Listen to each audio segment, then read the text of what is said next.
Hello, everyone, and welcome to another edition of Midweek Minutes. This past Sunday, we had an awesome message, and the title of the message was Kingdom Works. And our main passage was taken from James chapter 1, the last two verses. Let me read it for you. It says, "If you claim to be religious, but don't control your tongue, you are fooling yourself, and your religion is worthless.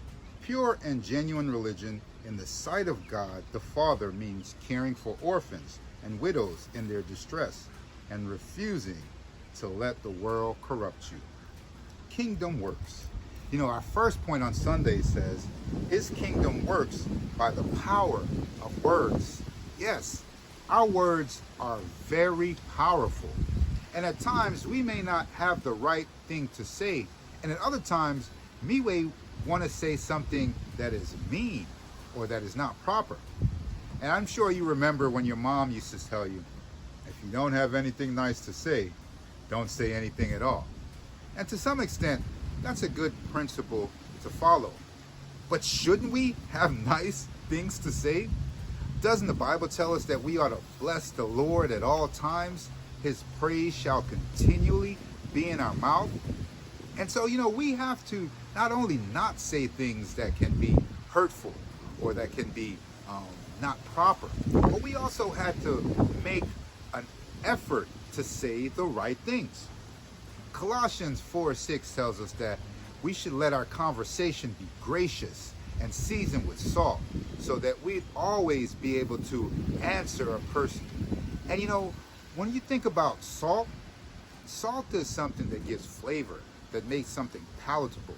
We may not say something that someone wants to hear, but if it's palatable, seasoned with truth and grace, then they're able to receive it in some form or fashion. Speaking of salt, I'm here whipping up some Cajun meatball subs. Ooh, can't wait to tear into them. And although I've seasoned these meatballs with Cajun seasoning, and they're so delicious, the finishing touch is a little bit of salt. Yes, a little bit of salt. Just a little salt goes a long way in bringing out the flavor. In the same way, when we allow our words to work for God's purposes, when we season them with salt, it goes a long way. It adds that extra additive that enables us to be effective. And remember the title of the message, Kingdom Works. So I encourage you, allow your conversation and your words to be seasoned with the salt of God's grace, and allow your words to impact lives and bring power and life, and not death and destruction. So because the kingdom works, all of us as believers have to get to work. So get to work. And as a matter of fact, I'm going to get to work on this Cajun meatball sub. Thank you for joining me for another edition of Midweek Minutes. I hope to see you again next week. Goodbye for now.